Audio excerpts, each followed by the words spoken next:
This movie was a lethal weapon in horror. And no, this is not Lethal Weapon. This is about the movie Weapons, which I just saw, like, 2 hours ago. Today was actually a very important day to me for a couple of reasons. One, today, as we're recording this, I released my first ever short film, Limina, which is on the channel now, which you can go see for yourself. It is not anything like Weapons. It is nowhere near comparison to Weapons, but it's my first short film, so there's something there. Second, this was the first time I ever saw a movie in a theater by myself. I have always gone to see a movie in the theater, whether it be horror, comedy, action, slapstick, I don't know. I would always go see it with someone, especially if I saw it like 2 times beforehand or 1 time beforehand, and I would like to go see it with another person to see their reaction. Yeah, so I would never go to see a movie in the movie theater by myself, so today was the first time I ever did that, and it was an interesting experience because I saw it during the movie premiere of Weapons, which just released today. So I saw it at a 10 a.m. showing because I don't have time for myself during the weekday, so 10 a.m. was the only way to watch it.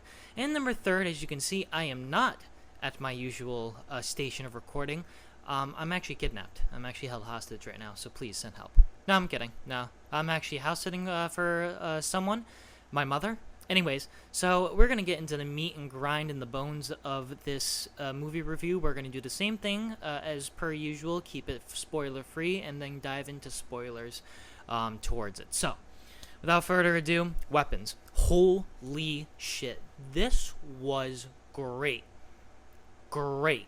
I can't say anything bad about this movie. I'm trying to think. The movie ended, I think, around, I got in my car at like 12:20, and I was actually very surprised because movie theaters nowadays, they play 20 minutes of trailers, and I know it's 20 minutes because the IMAX that I usually go to, it's 20 minutes on the dot for trailers. And this certain cinema was not the IMAX cinema. It was a different movie theater that I went to go see, and I asked someone who actually went to go see a couple movies there, how long are the trailers? They go, I can't remember, anywhere between 10 and 15 minutes. It was 7 minutes. So, thank God. The movie started at 10:07. I was surprised. I was waiting for like another 5 to 10 minutes of trailers, and thankfully the movie started. So it already started on a great day for me watching Weapons. So Zach Krieger directed Weapons. He also directed and made Barbarian, which I really, really like. After viewing it a few times, I can understand and see why people wouldn't necessarily view it as a really great horror film, but I still see it as a great horror film, and this is neither comparison. I actually think that Weapons is better than Barbarian. Like, I don't want to say a lot better, but really, really good. You know what? Screw it. It's a lot better than Barbarian, and Barbarian is great anyways. So Weapons is basically, if you haven't seen any of the trailers, it's basically about 17 kids at around 2:17 in the morning. They go missing. They Naruto run out of their houses, and they go missing. No one knows where they are. It's a kind of like a detective movie. Not really. I thought it was gonna be a detective movie about like going and seeing where the kids are, but I mean, there are some detective plot points in the film, but it wasn't a full-on like police detective movie. It took a very interesting set of turns throughout the movie. I really don't want to get into like the actual spoilers of the film, so I'll try to keep it brief. Josh Brolin and Julia Garner are pretty much like the main like cast in this film, and they were great. They were really great. Josh Brolin is phenomenal in this. Julia, who was also in Fantastic Four, was great in this. It was really, really good. And very similar to Barbarian, there's not a sense of comedy. I don't even want to call it dark comedy. Lighthearted moments. I can't even say that. There is just, I guess, uneasy moments or really like unsure moments where you nervously laugh. You're like, and kind of like that. Sure, there were a couple of like scenes in there or like lines that kind of made me like laugh, or like that was like kind of like that. There was only 5 other people in the movie theater, and for certain parts there was probably about 2 times where everyone laughed. Not like it's a comedy, but like just in the situation that happened, and especially towards the end of the movie, like the last scene of the movie. I mean, everyone was having a great time in seeing. Benedict Wong is also in this, and there are a couple of other people. Alden Ehrenreich is also in this too, and I didn't realize it was him until I looked closer because he had a mustache throughout the entire film. He must have realized that mustaches are a good look.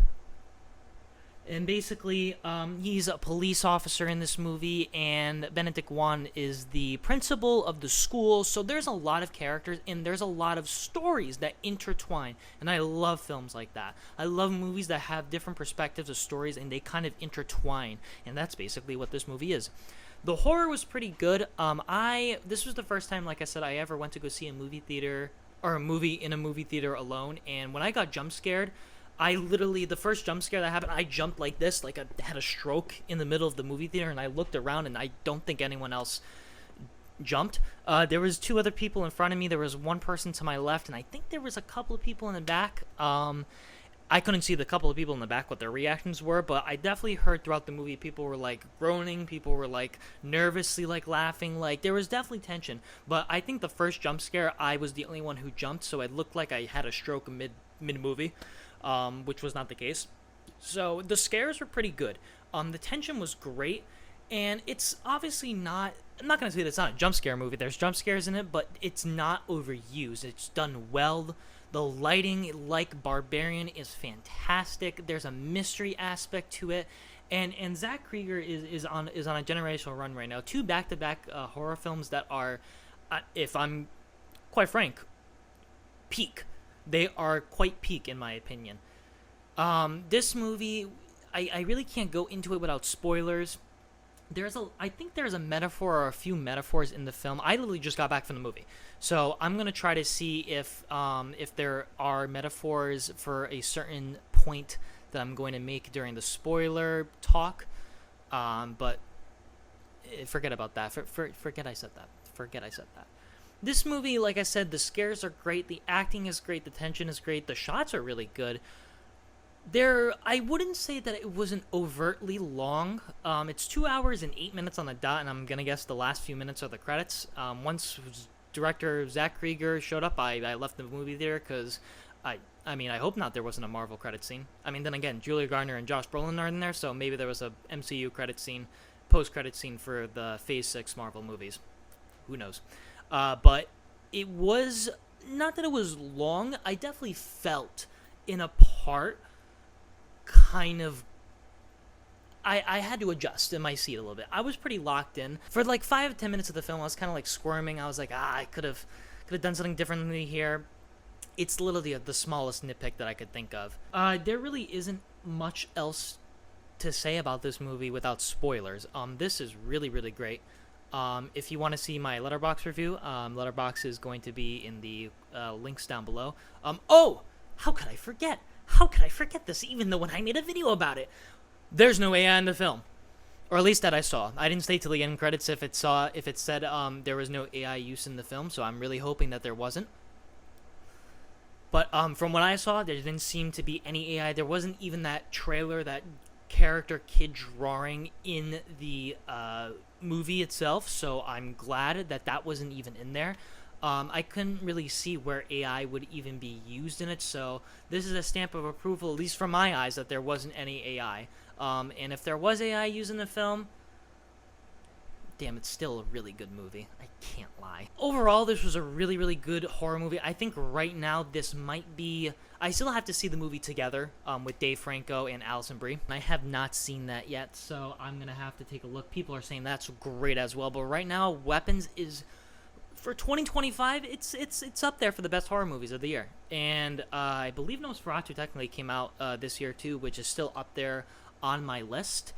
But right now, Weapons is go see it. Just go see it. It's horror, it's thriller, it's suspense, and if you like Barbarian, you're gonna love this. If you didn't like Barbarian, I can tell you that you will like this more, like a lot more. There's definitely a lot of people that didn't like Barbarian, which is fair. I can understand why people wouldn't like it, but you would like this better. Go see it. We're gonna get into spoilers pretty quickly, and when I mean quickly, I mean right now. Yep, spoiler review.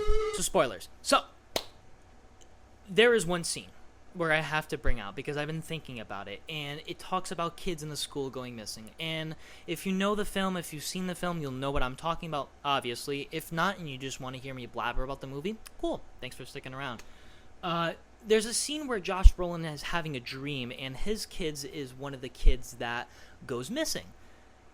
It kind of goes into a dreamlike state, and then he looks over the house, and there is an AR or a rifle above the house. And similar to how the alarm clocks you've seen in the trailers, or if you've seen the movie, how it says 217 on the side of the gun, it said 217.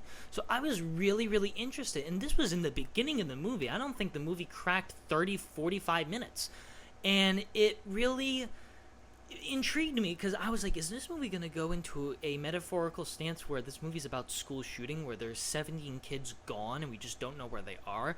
And it didn't pick up on that. Yeah, so after looking it up, I really couldn't find anything that was actually intentional.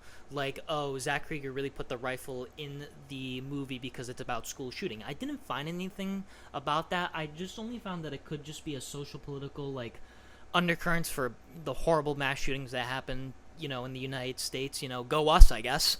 But it definitely brings out an ambiguity of metaphorical political agendas, and I thought that was really, really done well. And going back into what I talked about in the free spoiler, there was different storylines that intertwined. And you went through Julia Garner's character, Benedict Wong's character, we went through Josh Brolin, we went through a meth addict or heroin addicts, we went through Alden Ehrenreich's character, and it really was just really good. But going back to that scene with Josh Brolin, I thought that was really interesting how Zach put that in there, and I wish that there was a little bit more, because there was nothing else in the movie about rifles or anything, or school shootings or mass shootings or anything, so it kind of just had that there. From how I saw it in the movie theater, it definitely didn't seem like, oh, this movie was about a shooting. It was more about the idea that we don't know where these kids are. They could be anywhere. What happened to them? And especially now in the day and age where horrible mass shootings happen, it's a very interesting allegory and metaphor. And I really, really did like that put into the film. Julia Garner's character was very an alcoholic, I'm gonna assume, but Julia Garner looks like she's 20 in the film, and I forget how old she is, but I don't think she's 20, but she's a school teacher, obviously, and she goes through this little arc of drinking. She meets up with Alden Ehrenreich's character, Paul. How funny. Two Pauls in a movie released on a Friday that both have mustaches. Zach Krieger, I'm going to file a lawsuit against you for copyright infringement. No, I'm kidding. But I thought the dynamics of each character were very good. It was just very good. The scares, there was one point where I thought it could go further. I really thought it could. There's one scene, I have to talk about this before I get into the scene. So basically, if you haven't seen the film, and this is already the spoiler territory, there's a witch. And Julia Garner's character is called a witch throughout the beginning of the film. There's actually red paint speared on her car that says witch. But we actually find out that there is an actual witch. One of the kids, the remaining kids in the class that never got taken, his name is Alex. Apparently he has a secret aunt, living, in the Himalayas that came down for a family visit that they haven't seen in 15 years. And the family doesn't question it at all. Even though in the car ride, the dad tells Alex, hey, your mom's aunt or your something is coming over. She hasn't even seen her in 15 years. We're just going to accept it, which is strange in itself. But maybe that's also another metaphor about, inviting people over that you shouldn't be. I don't know. Anyways, not really a gripe. I just found that weird. But so she's basically a real witch, and she does this voodoo craft with kind of like a what the fuck do you call it? Like a pointy vine tree, and she kind of scrapes her hand. I don't even know how I'm explaining this terribly. She basically used a thorn bush tree, scrapes her hand, has either hair or something symbolic to the person wrapped around it, and then she breaks it, and then that person becomes, schizo and goes ballistic. And that's basically how the kids end up leaving the house. We find out that she actually had Alex, because she's his aunt, she has him go to the class right a few days before everyone goes missing, grabs a personal item from the kids, but instead of a personal item, he just grabs their name tags off of like a little cubby thing, and she does the same thing, but this time she puts them all in a bowl, she lights it on fire, poof, and then they all leave and Avengers assemble to the house. Now that we have that straightened out, that witch ant, goes over to Benedict Wong's house, and, you know, he's there with his husband, and, you know, Benedict Wong's husband in the film just invites her in, just invites the ant in, when he's literally there like, what are you doing? Like, I would have just said absolutely the fuck not and get the fuck out of here. But anyway, she goes there and she does a little voodoo witchcraft on Bro, and he attacks his husband. He literally smashes his head, and obviously there's blood and gore, there's guts, and his skull is cracked in. And then literally like minutes later, we see him, Josh Brolin's character, chasing him down the street because earlier he attacked Julia Garner's character, so Josh Brolin goes after him. And he gets hit by a car, there's blood and gore, and that was really neat. I thought that there could have been more, though. And then it happened. I really hoped that more would happen, and it did. But it was only at the end of the film. So the kids are all in the basement of Alex's house where the aunt is staying at, and Josh Brolin and Julia Garner go there, and they find them in the basement, you know, all huddled in, you know, playing, I don't know, Duck Duck Goose down there, doing show and tell. And they find them, and then Alex, right before, you know, Josh Brolin is voodooed and almost killing Julia Garner's character, Alex remembers, the little kid remembers how to do the voodoo witchcraft thing, so he does that with the aunt's hair, which is not really her hair, it's a wig, so I don't even know actually how that happened, because she wears wigs, and she has, by the end of the film, her long gray hair is coming back down, so it's not really her hair, unless she, you know, paid thousands of dollars for her real hair to get a wig, but regardless, he did that. He did the voodoo thing. He wrapped it around the thorn stick and then cracked it. And then all of the kids went after the ant. And when I tell you, this is the scene where everyone was laughing because we just see the ant running through lawns, running through houses, and everyone, there's just the background extra characters when she's going through the house, they're like, what the fuck is that? Oh my god, like literally just it was kind of funny. So basically they topple onto her, they finally get to her, all the kids, all 17 of them, and they start just piling on her, and I was like, oh, okay. And in my head I'm like, oh, they're definitely just gonna probably like poke her eyes out, you know, and they did do that, but they did something that I didn't think they were gonna do. They started pulling off her limbs. Yeah. Literally limb by limb, skin, they start peeling, and then finally they did this. And they just fucking tear that shit apart. And then the spell breaks loose because she dies, and then Josh Brolin is reunited with his son. It's a very touching film, and it's very emotional in a sense. I mean, it's about 17 kids going missing. There's a rifle in the sky. There's definitely a lot of ambiguity about what it's really meaning, or what the real meaning is. And I really appreciate the director for going towards those depths of, like, you know, child loss or like missing children, and like how, you know, it's terrible. And then also in the film, at the beginning of the film, there's narration, and it's a girl narrating, and she talks about how the police never did, after the police did their investigation, they couldn't really find anything, so they covered it up, which I found very interesting. And I think that also relates to things that are happening today's day and age. I mean, there's plenty of cops out there that cover up things because they can't find the answer for Karen Reed. Look into that case. But so I really found that really interesting, and I really dug that. Yeah, this was just gonna be a quick review because I unfortunately had things to do. I didn't get through everything that I really wanted to get through, but Weapons was amazing. I thought it was really, really good. Top tier horror, probably. I mean, I just came from it, so maybe I'm a little bit biased, but it's pretty good. So if, like I said, if you didn't like Barbarian, that's okay. You'll definitely like this more. And if you like the Barbarian, you'll love this one. This is just another great piece of horror. Zach Krieger, keep making films. Keep making them. They're really, really great. So, I mean, that's all I gotta say. Today was a really quick video, as you can see. Go watch Weapons. It's pretty good. Weapons, really good. Go see it. That's pretty much it. And I'll see you guys in the next video. So that's about it. See you guys.